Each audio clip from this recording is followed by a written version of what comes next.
Hindi club में फिर से आपका एक बार स्वागत है। ये वीडियो विशेष रूप से सीटेट से संबंधित है। आज इस वीडियो में हम जानेंगे कि इतने कम दिनों में सीटेट की तैयारी कैसे करेंगे। इसके लिए हम सबसे पहले कहेंगे कि आप हिंदी क्लब के ऑफिशियल वेबसाइट hindiclub.in पे चले जाएं। HINDICLUB.in इस साइट पे जाइएगा तो आपको इस तरह का इंटरफेस देखने को मिलेगा। जैसे लास्ट पोस्ट मेरा ये है, ये जब आगे हिंदी का पोस्ट करेंगे पेपर 2 का तो ये दूसरा भी हो सकता है। लेकिन जब इसे स्क्रॉल कीजिएगा और नीचे जब जाइएगा तो आपको बहुत सारे इन्फॉर्मेशन भी यहाँ मिलते हैं। जैसे सीटेट प्री एडमिट कार्ड के लिए, सीटेट एडमिट कार्ड के लिए, बिहार स्टेट के लिए सारे इन्फॉर्मेशन मिलते हैं। इसी में जब स्क्रॉल कर रहे होंगे तो यहाँ पे पेपर 1 से संबंधित आपको इन्फॉर्मेशन मिल जाएगा। यहाँ पे क्लिक कीजिएगा तो आपको ये सारे लिंक दिखाई देंगे। यहाँ से भी डायरेक्ट क्लिक करके जा सकते हैं। जैसे संस्कृत का अगर पेपर 1 का टेस्ट देना हो तो यहाँ पे क्लिक करके जा सकते हैं। और हमने क्या किया है कि कुछ टेस्ट में आपको उसका अनुवाद भी दे दिया है। बहुत सारे ऐसे भी यूजर हैं जिनको अभी तक पता नहीं चल पा रहा है कि टेस्ट कैसे दें, और भी बहुत सारे तो सारे चीज़ क्लियर हो जाएंगे इस वीडियो में। ध्यान से देखिए और ये भी बता देंगे कैसे संस्कृत की तैयारी करना, सारा चीज़ क्लियर हो जाएगा। उसी तरीके से अन्य विषय का भी आपका तैयारी हो जाएगा। तो चलिए, जैसे मैं पेपर 1 की अगर तैयारी करना चाहते होंगे तो यहाँ पे क्लिक करके आप जा सकते हैं। लेकिन हम डायरेक्ट पेपर 2 का ही बता दे रहे हैं क्योंकि बहुत डिफ़िकल्ट लगता होगा आपको पेपर 2। तो यहाँ पे क्लिक करके जा सकते हैं, नहीं तो सिंपली यहाँ पे लिखा हुआ सीटेट संस्कृत टेस्ट, यहाँ पे क्लिक करेंगे। अब ये मत समझिएगा न्यू ब्लिंक नहीं कर रहा है कि न्यू नहीं होगा, न्यू ही है सारा चीज़। सबसे लास्ट पोस्ट यही है। तो सीटेट संस्कृत टेस्ट पर हमने क्लिक किया। इस पर क्लिक करने के बाद लिंक भी देख सकते हैं, ये लिंक है इसका।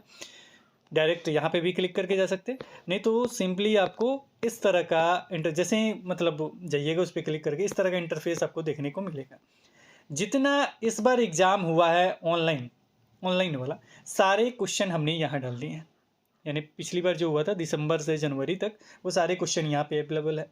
एग्जाम्पल के तौर पे हम आपको दिखाते हैं ये फ़ायदेमंद कैसे होंगे और कैसे आपके लिए यूजफुल है, ये बहुत ही यूजफुल कैसे है वो अब वीडियो स्टार्ट हो जाएगा और संस्कृत के बारे में भी क्लियर हो जाएगा। तो यहाँ पे अगर मैं किसी भी एग्जाम्पल एक पे उदाहरण पे क्लिक करता हूँ, जैसे हम इस पर क्लिक कर देते 21 दिसंबर सीटेट 21 दिसंबर 2021 पे, इस पर हमने क्लिक किया। क्लिक करने के बाद आपका इस तरह का इंटरफेस आपको सामने खुल के आएगा इस तरह का। अब इसमें हमने डाला क्या है, तो सबसे पहले आप यहाँ पे क्लिक करके गद्यांश पढ़ लीजिए। ठीक है, गद्यांश आपने पढ़ा लेकिन समझ में नहीं आया तो हमने इसका हिंदी अर्थ भी डाल दिया है। इसका मतलब क्या होता है ये क्लियर हो जाएगा आपको क्लिक करने के बाद। ठीक है, अगर यही बात मैं कहूँ कि 2 आपके गद्यांश आते हैं, अगर संस्कृत पेपर 2 होगा तो गद्यांश पद्यांश नहीं आता, दोनों गद्यांश ही रहते। तो यहाँ पे अगर हम 9 नंबर क्वेश्चन पे क्लिक करता हूँ मैं, तो यहाँ पे आप देखेंगे सिंपली, तो यहाँ पे गद्यांश पढ़ने के लिए क्लिक कर दिया आपने, तो ये किस में है, संस्कृत में है। वही चीज़ अगर हिंदी में पढ़ना चाहते हैं तो यहाँ पे भी है। अब यहाँ पे पढ़ें कुछ चीज़ें। अब देखिए ये फ़ायदेमंद कैसे है, कैसे संस्कृत की तैयारी करेंगे, यहीं से वीडियो शुरू हो गया अब आपका। अब ये फ़ायदेमंद कैसे है, अब यहाँ से पढ़िए। एकास्मिन् ग्रामे एक निर्धनः कृषकः वस्ति सम। अब इसका मतलब आपको समझ में नहीं आ रहा कि क्या कह रहा है, लेकिन इतना तो अर्थ आपको समझ में आ रहा है ना कि ग्राम मीन्स क्या होता है, गांव होता है। निर्धन मीन्स क्या होता है, जो गरीब होता है उसको निर्धन कहते हैं। कृषक मीन्स क्या होता है, किसान होता है, ये तो आप जानते होंगे। वस्ती मीन्स क्या होता है, वस्ती में वसना मतलब रहना एक तरह से। यानी एकास्मिन मतलब एक ही समझिए, यही पूरा मत पढ़िए। एक गाँव में एक निर्धन किसान रहता है, इतना समझ में आया।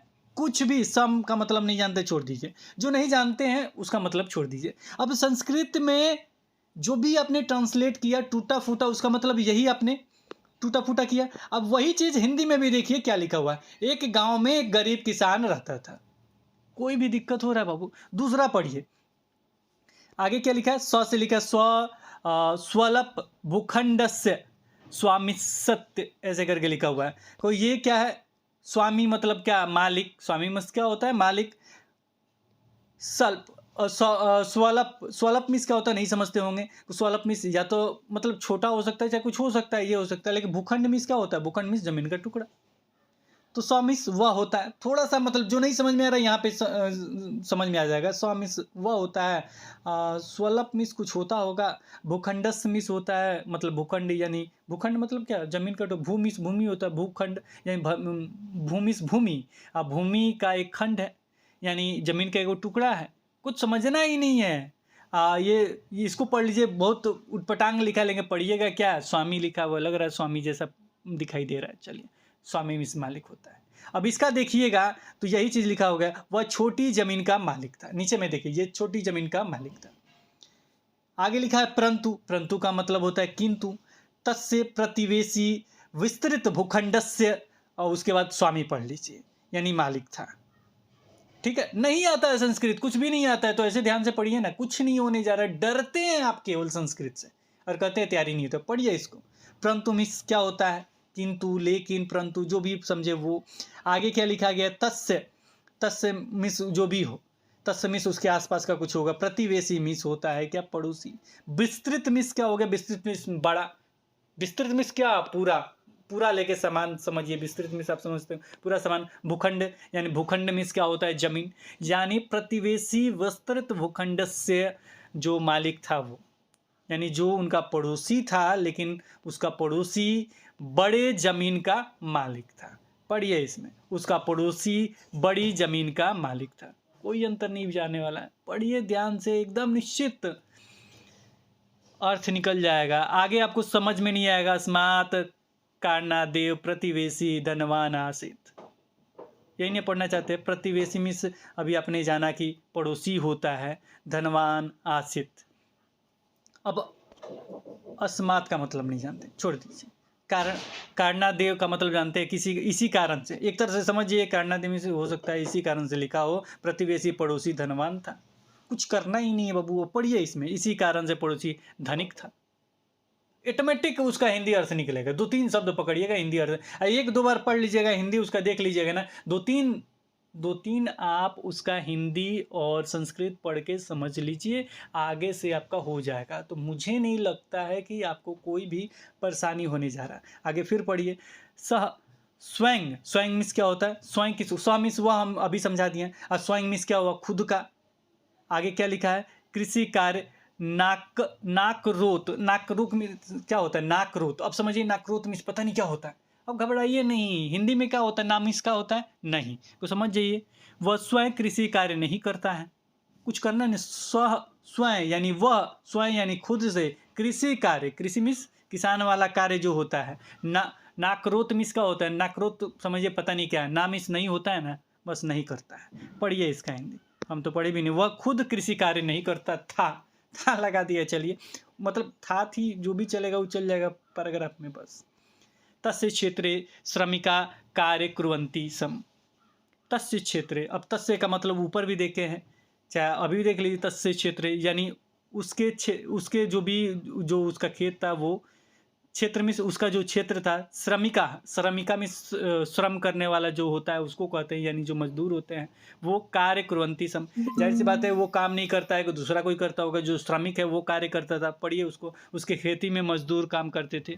आगे पढ़िए, प्रतिवेशी मनसी, मतलब उसके बाद क्या लिखा है, जो पड़ोसी था वो धनवान लिखा हुआ। अहंकार संजात, संजात में मतलब उसके अंदर अहंकार आ गया था, धन के कारण अहंकार आ गया था। पढ़िए इसके बाद, पड़ोसी के मन में धनिकता का अहंकार उत्पन्न हुआ। आगे पढ़िएगा, तो इसी तरीके से पूरा अर्थ अगर समझना चाहेंगे तो पूरा अर्थ समझ सकते हैं। कोशिश कीजिए, 1, 2, 3, 4 टेस्ट, जितना संस्कृत का टेस्ट हुआ उतना टेस्ट आप दीजिए, निश्चित रूप से क्लियर होगा।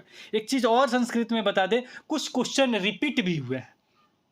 पिछली बार का ऑनलाइन जब क्वेश्चन हम डाल रहे थे, वो कुछ क्वेश्चन पेपर 1 में निश्चित रूप से रिपीट हुए हैं, और आप पेपर 1 और पेपर 2 दोनों अगर बना डालते हैं तो समझिए कि झिंगार डालिएगा वहाँ पे। अब इतना आसान तरीके से कौन प्रोवाइड फ्री में कराएगा, हमको बताइए। अब इसमें अगर हिंदी इसका पढ़ लीजिएगा, उत्तर देना शुरू कर दीजिएगा, पड़ोसी के मन में इसका अहंकार था, वो हमेशा गरीब किसान का अपमान करता, वही निकल के आएगा वही। अब इसके क्वेश्चन का उत्तर दीजिए, स्वलप भूखंडस्य स्वामी कः आसीत्। अब समझिए आप नहीं जानते हैं, स्वलप का मतलब आप नहीं जानते हैं, लेकिन भूखंड स्वामी का आसित ये जानते हैं। अब ऊपर में चलेंगे, मान लीजिए इसको हम हाइड कर देते हैं, ऊपर में चलिए और इसका उत्तर ढूंढिए, इसका उत्तर ढूंढिए। यहाँ पे देखिए, वह इसका भूखंड का स्वामी था, कौन, निर्धन किसान। अब यहाँ पे देखिएगा को निर्धन किसान कहीं दिया है पहला ऑप्शन। अब इसको क्या करेंगे, कुछ नहीं, अगर इसका हिंदी भी अर्थ नहीं निकालते हैं, डायरेक्ट कौन है, स्वामी, वह स्वामी था, स्वल्प भूखंड का कौन निर्धन किसान। देख के ही टिक बाबू कर सकते हैं कि नहीं। अब आप हमको बताइए, लाइन में लिखा हुआ है कि नहीं कि ये जो भूखंड का मालिक था वो कौन था? निर्धन किसान था, और जो प्रतिवेशी था वो इस भूखंड का मालिक था। कुछ करना ही नहीं है। अब इसका उत्तर देखना होगा। देखिए 1 नंबर होगा, निर्धन किसान अल्प भूखंड का स्वामी था परंतु उसका प्रतिवेशी विस्तृत भूखंड का स्वामी था। दोनों चीज लिखा हुआ। अब इसका हमने अर्थ भी हिंदी में लिख दिया है ताकि कोई दिक्कत नहीं हो। अगर इसी तरह अगले क्वेश्चन पे जाएंगे 10 नंबर, मतलब हम आपको तरीका बता रहे हैं कि कैसे क्लियर करना है। आगे एग्जाम भी होता है, उसके लिए मुझे लग रहा है कि लाभप्रद होगा। अब यहाँ पे हमने हिंदी नहीं लगाया क्योंकि हिंदी आप एक बार पढ़िए, उसके बाद संस्कृत में उत्तर इसका दीजिए। कृषक कस्य व्यवहार ने दुखी अभवत। कृषक जो थे, जो मजदूर थे, मेरे ख्याल से वो किसके व्यवहार से दुखी थे, ये बताना है। को मुझे तो लग रहा है कि प्रतिवेशी के, क्योंकि धन था उसके अंदर का अहंकार होगा, को प्रतिवेशी के अहंकार से मतलब दुखित हुए होंगे। देख लीजिए अब दुखित वाला जो शब्द है वो कहाँ है।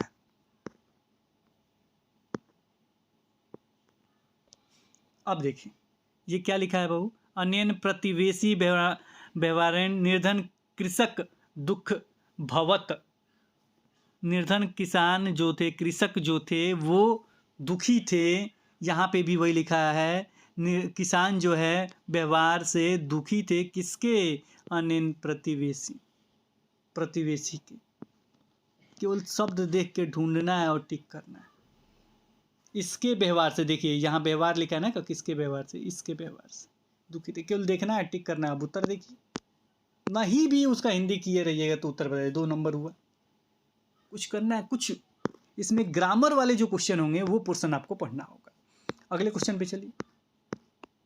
अगला जो क्वेश्चन है, अब देखिए ये समास पूछ दिया कि प्रतिवेशी मनसी, मतलब इस जो शब्द है इसमें कौन सा समान विद्यते, इसमें कौन सा समान है।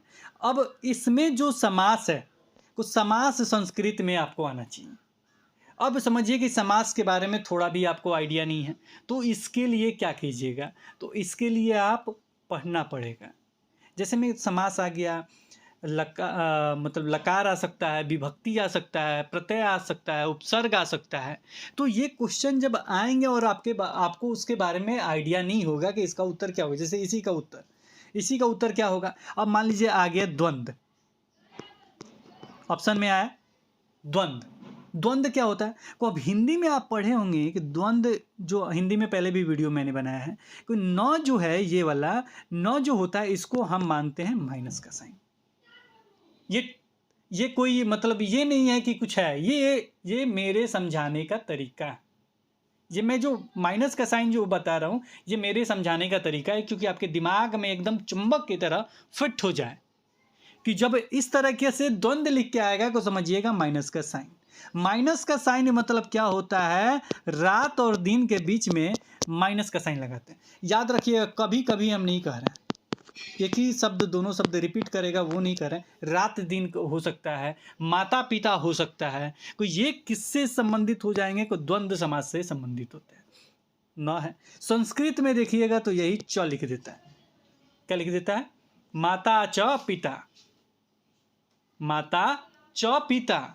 तो ये कौन सा समास है, तो याद रखिएगा द्वंद्व समास है। लेकिन इसमें और कंफ्यूजन डालने के लिए माता च पिता को पित्रो, शायद पित्रो लिख देता है। क्या लिख देता है? पित्रो।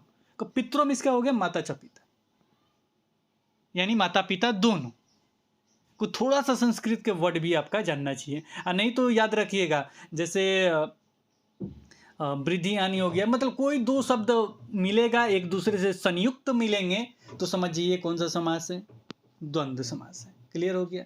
अगर मिल जाए बहुब्रीही, तो बहुब्रीही भी आपको पहले से बताया गया। बहुब्रीही मीन्स क्या हो गया, एक नया अर्थ निकले। हिंदी में भी बताया गया बहुब्रीही मीन्स क्या होता है, एक नया अर्थ निकलता है। अब नया अर्थ कैसे निकलेगा ये भी जानना चाहिए, एक नया अर्थ कैसे निकलेगा। तो एग्जाम्पल के तौर पे हम लोग कहते हैं दशानन। क्या कहते हैं हम लोग? दशानन। दशानन मीन्स क्या होता है, रावण को कहते हैं। लंबोदर, लंबा हो जिसका उदर, उसे क्या कहते हैं? लंबोदर। तो जिसका एक नया नाम निकल के आया, जैसे दशानंद आया तो एक नया नाम निकल के आया कि उनका अर्थ होता है रावण, तो उसे हम क्या कहते हैं, बहुब्रीहि। एक आता है आपका द्विग, द्विगु को, ये जो आएंगे द्विगु जो आएंगे, ये जो होता है वो द्विमिस क्या होता है, दो। द्विमिस क्या होता है, दो। द्वंद्व और द्विगु में बहुत दिक्कत हो जाता है बच्चों को, वो याद में आज करवा देता हूँ, हिंदी में भी आएगा संस्कृत में भी आएगा। द्विमिस क्या होता है, दो। द्विमिस क्या होता है, दो। क्लियर हो गया। तो दो मतलब 1 2 3 4, 1 2 3 4, 1 2 3 4, 1 2 3 4 द्विमिस। तो जहां पे संख्या का बोध हो और बगल वाला क्या हो, संज्ञा हो, जैसे त्रिनेत्र, नेत्र संज्ञा हो गया, और कितना नेत्र, 3 गो नेत्र, त्रिनेत्र। चौराहा, चौराहा जिसका 4 राह हो, राह संज्ञा हो गया, 4 गो राह हो गया, को इसे कहते हैं द्विगु। इसके बाद आपका षष्ठी तत्पुरुष आ गया, कोई पुरुष जैसा शब्द आ रहा है, को प्रतिवेशी मीन्स आप समझे थे कि प्रतिवेशी मीन्स होता है क्या होता है, तो हाँ पड़ोसी होता है कोई, ये तत्पुरुष से संबंधित हो सकता है, यानी षष्ठी तत्पुरुष हो सकता है, ऐसा दिमाग लगाइए। ये कर्म से संबंधित नहीं है, कर्म वगैरह से, कर्मधारय क्या हो जाएगा, कर्म से संबंधित हो जाएगा, कर्मधारय हो जाएगा, उससे नहीं लग रहा है। लेकिन ये पड़ोसी वगैरह का जिक्र है, यानी पुरुष वगैरह से संबंधित लग रहा है, थोड़ा सा अंतर। देखिए जब भी तत्पुरुष आएगा कि ये का के की लेके जाता है, लेकिन थोड़ा सा अर्थ आपको दिमाग भी लगाना पड़ेगा कि कैसे समझ में। अब ये आ गया, तो ये लग रहा है कि हमको लग रहा है कि ये षष्ठी तत्पुरुष हो सकता है, क्योंकि द्वंद्व होगा नहीं, दो शब्द इसमें दिख नहीं रहे हैं, दो आदमी दिख नहीं रहा है, रात दिन जैसा कुछ दिख नहीं रहा है, माइनस का साइन चाहे चौ वगैरह दिख नहीं रहा है, कि होगा नहीं। इसमें 2-3 अक्षर वाला कुछ दिख नहीं रहा है, 2 3 4 काउंटिंग ये दिख नहीं रहा है, द्विगु होगा नहीं, नया कोई अर्थ इसका निकल नहीं रहा है, तो इसलिए बहुब्रीहि होगा ही नहीं। कर्मधारी या षष्ठी तत्पुरुष बच गया, तो कर्मधारय तो कर्म वगैरह से संबंधित तो नहीं है, पड़ोसी वगैरह होता है, तो षष्ठी तत्पुरुष हो सकता है। अब इस तरीके से पूरा दिमाग में लगा दिए, अपने दिमाग से उत्तर ले लिए, तब पता चल गया कि 2 नंबर होगा, प्रतिवेशी मीन्स पड़ोसी। अब पूरा चीज़ इसमें हमने लिख भी दिया, वैसे तो हमने लिख दिया है ताकि हिंदी में भी आपको समझ में आ जाए, ठीक है। तो ये टेस्ट जो है कौन देगा, आप देंगे। ये टेस्ट पर डे देना, हमेशा देना, बार बार देना है, जब तक आपको सारा चीज़ क्लियर नहीं। अगला जो क्वेश्चन होगा इस पर क्लिक करके जा सकते हैं, किसी पे भी जा सकते हैं। जैसे मैं पहला वाला ही लेता हूँ, पहला वाला टेस्ट, पहला वाला टेस्ट देख लीजिए। पहला वाला टेस्ट में अच्छा ये 6 नंबर पे क्लिक हो गया, तो इसका भी पढ़ लीजिएगा। अब यहाँ पे क्या पूछा है, किससे निर्मित हुआ, कोई, ये सारी चीज़ आपको जानना चाहिए। प्रशासन जो शब्द है, ये सारी चीज़ जानिएगा तब उत्तर दे पाइएगा। ये अधिकतर इसमें देखिएगा 3-4 व्याकरण निश्चित रूप से होंगे, निश्चित रूप से व्याकरण होंगे, ये भी व्याकरण से संबंधित है। वाच्य आपको आना चाहिए। और दूसरा चीज़ कि अगर मान लीजिए आपको पता नहीं है वाच्य क्या होता है, समास क्या होता है, विभक्ति क्या होता है, तो इसमें क्वेश्चन आएंगे तो आप क्या करेंगे। जाहिर कुछ में तो हमने आगे चल के ना, कुछ में सब में डाल दिया गया है आपका रिमार्क्स, इसमें भी देखिएगा रिमार्क्स मिल जाएगा। अब यहाँ पे मन्यते इसका उत्तर तो होगा, मन्यते होगा, लेकिन कुछ जगह शायद, जैसे मुझे याद आ रहा है कि बहुत जगह टेस्ट देते जाइएगा तो शायद वहाँ पे वाच्य भी आपको पढ़ा दिया गया, कहीं कहीं समास के बारे में भी डाल दिया गया। अगर नहीं मिलता है ना तो अभी मैं एनसीईआरटी का 2 PDF खुद से मैंने सर्च किया था कि वाच्य का क्या है, क्योंकि मैंने देखा कि अगर आप तैयारी करेंगे तो हो सकता है वाच्य आपको समझ में नहीं है। अब देखिए वाच्य के साथ जब भी आता है ना, कर्म के साथ ये वाला आएगा, ये वाला एकमत वाला, जैसे 2 जगह एकमत है, विद्यते के साथ है, मन्यते के साथ है। कोई इसको तोड़िएगा, मन शब्द हो सकता है क्या, तो आप कहिएगा हाँ मन तो शब्द एक हो सकता है, यते य लग गया, ते लग गया, यानी एकमत वाला लग गया, तो ये सही हो जाएगा। अब विद्यते में क्या है, विद्य एक शब्द हो सकता है, लेकिन अकेले ते है, य वगैरह लगा होता है तो ठीक लगता है, इसलिए क्या हो गया, मन्यते सही हो गया। अब यहाँ पे अगर बात किया जाए, अब वाच्य कितने होते हैं, अंग्रेजी में वॉइस वगैरह पढ़े होंगे तो वहाँ पे 2 वॉइस आपने शायद पढ़े होंगे, लेकिन संस्कृत में पढ़िएगा तो 3 गो मिलेगा। 3 क्या क्या है, एक होता है आपका कृतवाच्य, दूसरा होता है कर्मवाच्य, और तीसरा जो होता है, तीसरा होता है भाववाच्य। तो कृतवाच्य जो होता है वो ती के, कृत मीन्स क्या होता है, ती के, कर्ता वगैरह के साथ वो रहता है, ये ती जैसा इसका लिख के ऐसे आएगा, ठीक है। और जो कर्म होगा ना, वो एकमत लेके आता है, और जो आपका ये भाववाच्य होता है ना, या वगैरह लगा के आता है, अब इतना ही थोड़ा सा प्रैक्टिस कर लीजिएगा, वाच्य वगैरह से क्वेश्चन है, उसके बाद तो कहिएगा सर समास पूछे ना हमसे, हमसे पूछे ना सर, वाच्य पूछे ना, हमको एकदम धुआं उड़ा देंगे। इसी तरीके से लकार वगैरह सारा चीज़, विभक्ति वगैरह थोड़ा सा एक बार देख लीजिएगा, परख लीजिएगा ना, तो एकदम धुआं उड़ा दीजिएगा। और जो बचा ना पेडागोजी सेक्शन, वो प्रत्येक में है, वो रिपीट भी क्वेश्चन होते हैं, तो कहाँ से क्वेश्चन लेके आएगा। मुझे नहीं लगता कि आपको संस्कृत में अब सोचने की जरूरत पड़ेगी। हिंदी अर्थ मिल गया, उसका रिमार्क्स मिल गया, उसके बाद हमने बता दिया कि जो समझ में नहीं आया नेट से सर्च कीजिए, उसके बारे में थोड़ा सा पढ़ लीजिए। आप कहिएगा सर नेट से सर्च किए नहीं समझ में आया, आपको मैं आपको अभी पीडीएफ दिखाता हूँ एनसीईआरटी का। देखिए आपके सामने मैंने 2 पीडीएफ डाउनलोड किए, देख रहे हैं ना, दोनों एनसीईआरटी का। जैसे मैं यहाँ पे मैं क्लिक करूँगा, पहला पीडीएफ आपको खोल के दिखाता हूँ। आप कहते हैं वाच्य परिवर्तन। अब देखिए कैसे परिवर्तन होता है। कृत्यवाच्य होता है, कैसे पता चलेगा कृत्यवाच्य है, इसके बारे में पढ़िए। कैसे पता चलेगा कि कर्मवाच्य है, देखिएगा कि सब में यहाँ पे कहाँ मिल रहा है, एक मत वाला साइन मिल रहा है, ते मिल रहा है, बस कुछ करना ही नहीं है, देखना है। भाववाच्य भी है, भाववाच्य यहाँ पढ़ लीजिए, क्योंकि लास्ट में उदाहरण नहीं दिए गए, ये पढ़ लीजिए। या लगाया है, देख लीजिए केवल यथा, ये सारी चीज़ होते हैं। अब यहाँ पे देखिएगा कृत्यवाच्य ये हो गया और कर्मवाच्य ये हो गया। देखिए लास्ट में क्या है, ते है, ते है, ते। भाववाच्य भी दे दिया गया, वो कर्मवाच्य भी है या भाववाच्य की क्रिया है। वो देखिए ते ते ते ते ते सब में लगाया है, ते ते ते ते ते सब में लगाया। और ये देखिए ती ती ती ती ती ती ती सब में लगाया है, सब में देखिए, ध्यान से देखिए, यते यते यते यते यते यते यते यते यते यते यते। ये क्या लगा है, ती ती ती ती ती। कुछ करना ही नहीं बाबू, केवल आपको देखना है। और ये हम थोड़े कह रहे हैं, ये एनसीईआरटी बुक कह रहा है, ये पढ़िएगा, देखिए एनसीईआरटी। तो ये आपको पढ़ना है, हम कितना पढ़ाएंगे आप जानते हैं, मेरे पास समय नहीं है, आज फर्स्ट चैन को भी आपको बना के दे रहे हैं। तो ये आपको तैयारी करना है, और प्रत्येक चीज़ का एनसीईआरटी पे मेरे ख्याल से है। आपका ये सर ये पीडीएफ दे दीजिए, खुद से डाउनलोड करना सीख जाइए। और नहीं कुछ होता है ना, तो टेस्ट जरूर दीजिए। ये मैं संस्कृत के बारे में ही नहीं कह रहा हूँ, प्रत्येक पेपर के बारे में कह रहा हूँ। अभी 2 हमने इंटरव्यू लिए, दोनों अगर इंटरव्यू ध्यान से सुनेंगे तो प्रीवियस ईयर से निश्चित रूप से क्वेश्चन आ रहे हैं। समय नहीं है तो सोशल साइंस का दीजिए टेस्ट। मैं तो कहूँगा कि ज़रूर एनसीईआरटी पढ़ लीजिए, जो वहीं से मेनली क्वेश्चन बनते ही हैं, कंसेप्ट वहाँ से ज़्यादा क्लियर होता है। ठीक है, जो आपके ईवीएस हैं, चाहे मैथ हो, चाहे आपका सोशल साइंस हो, ये सारे पढ़िएगा एनसीईआरटी, तो बहुत बेहतरीन है। और नहीं तो प्रीवियस ईयर जरूर नहीं है। और सब प्रीवियस ईयर डाले जा चुके हैं, पेपर 1 हो या पेपर 2 हो। केवल एक चीज़ बचा हुआ है, वो है हिंदी पेपर 2 का। और ये साइंस पेपर 2 में जो सारे सब्जेक्ट डाले गए, हिंदी में एक से 2 दिन में बाबू कंप्लीट कर दूंगा। आज भी मैं काम करूंगा शाम में बैठ के, कल 11-12 बजे तक मैंने काम किया है रात में, और आज भी मैं काम करूंगा, और कल तक मैं लगभग इसको समाप्त कर दूंगा। तो आपका क्या समाप्त हो जाएगा, आपका हिंदी भी समाप्त हो जाएगा। साइंस वाले का मैं बता दूं, पेपर 2 में साइंस और गणित छोड़ के सारे उनके वही हैं।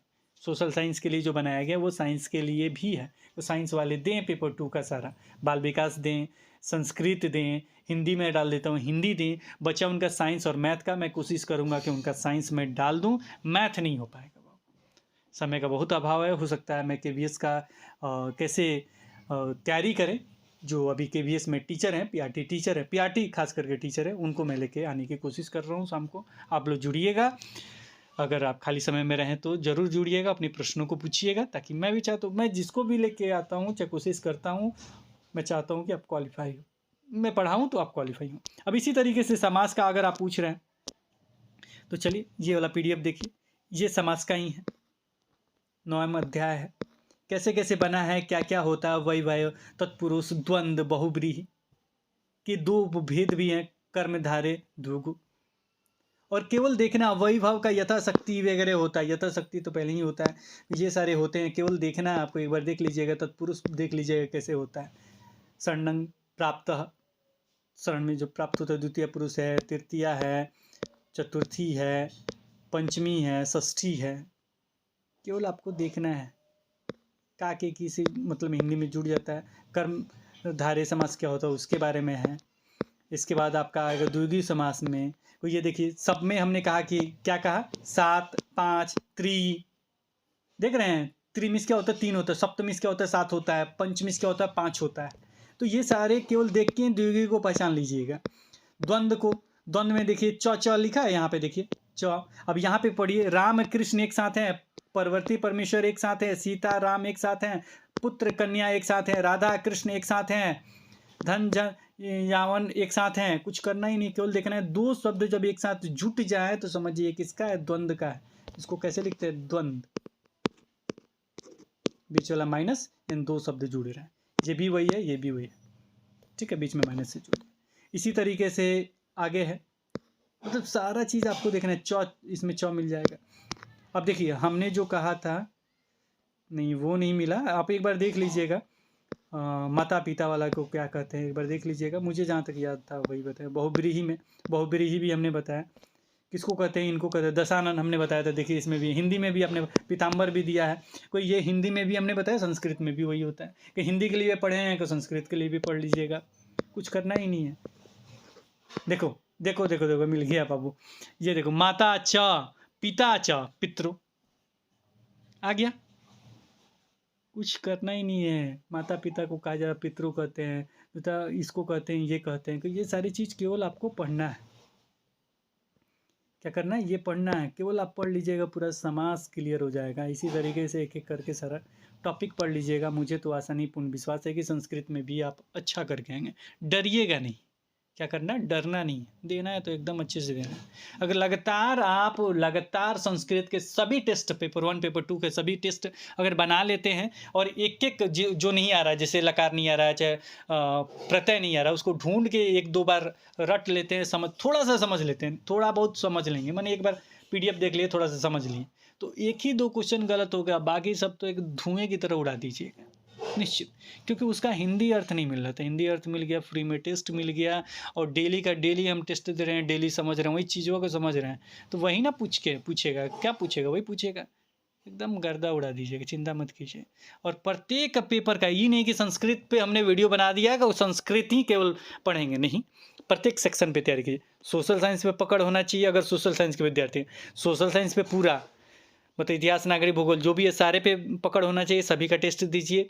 इसके अतिरिक्त हिंदी पे पकड़ होना चाहिए, इसके अतिरिक्त संस्कृत है, संस्कृत का पकड़ होना चाहिए, इसके अतिरिक्त आपका बाल विकास होगा, का बाल विकास पे पकड़ होना चाहिए। साइंस एंड मैथ है, का साइंस मैथ पे पकड़ होना चाहिए। इसी तरीके से पेपर 1 में आपका CDP यानी बाल विकास पे पकड़ होना चाहिए। इसके बाद मतलब सारे टेस्ट देने होने चाहिए, हिंदी, संस्कृत, EVS, मैथ, ये सारे टेस्ट आपको देने चाहिए, और सारे टेस्ट पे पकड़ होना चाहिए कि हमको इतना मार्क्स आ ही रहा है। अब बहुत बेहतरीन नेट चल रहा है, नेट मतलब बहुत बेहतरीन आपका सर्वर हमने डाला। अभी हमने खरीद के जब देखा हमने कि ज़्यादा भीड़ हो रहा है और चल नहीं रहा, बहुत परेशान थे आप लोग, तो उसको खरीद के हमने डाला है। अभी मैंने फिर से पेमेंट करके उसका पेमेंट होगा ही, फिर नए वाले का भी पेमेंट हमने किया कि नए पे डालिए, भले उसका भी पेमेंट लीजिए, इसका भी पेमेंट लीजिए, लेकिन बच्चों को दिक्कत नहीं होना चाहिए। 1 मंथ के लिए चलाइए, 1% भी। देखिए फ़ायदा मैं अपना नहीं, अपना नुकसान करके आपको दे रहा हूँ, क्योंकि आप क्वालिफाई, वो भी 100%। तो मैंने इतना अपना सब कुछ झोंक के आपको दिया, अपना रात दिन लगा के आपको दिया, सारा चीज़ प्रोवाइड आपको हमने दे दिया, तो आपका क्या फ़र्ज बनता है, सारे टेस्ट दें और अच्छे तरीके से तैयारी करें।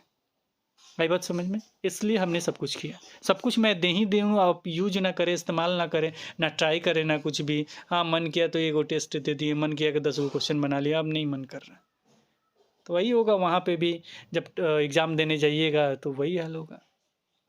कुछ मिस्टेक्स भी आता है, तो व्हाट्सअप नंबर है, वहाँ पे मैसेज करिए, सर इसका आंसर कुछ और हो सकता है क्या, हो सकता है आपसे, मतलब हो सकता है मैं भी इंसान हूँ, भूल हो गया हो, चाहे हो सकता है कुछ दिक्कत हो गया हो, चाहे हो सकता है मैं डाल रहा हूँ आंसर कुछ और किसी से बातचीत करने लगा, कोई आ गया और कुछ और पड़ गया, ऐसा हो सकता है।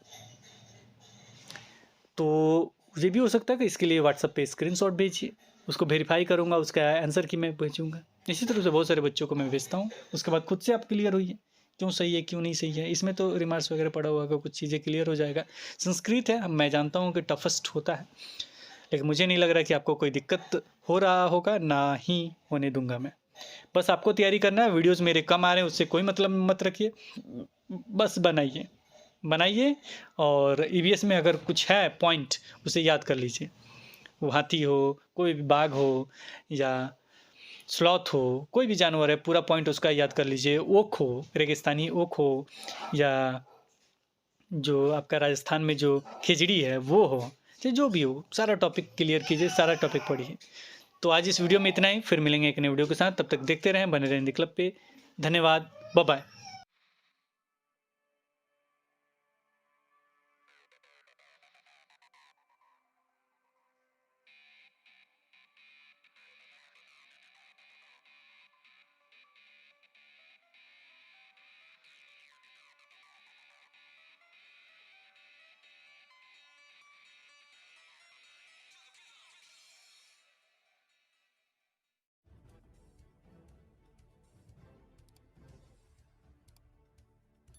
सब्सक्राइब कीजिए हिंदी क्लब को, दबाइए इस बेल आइकॉन को ताकि हमारा वीडियो आपको मिले सबसे पहले।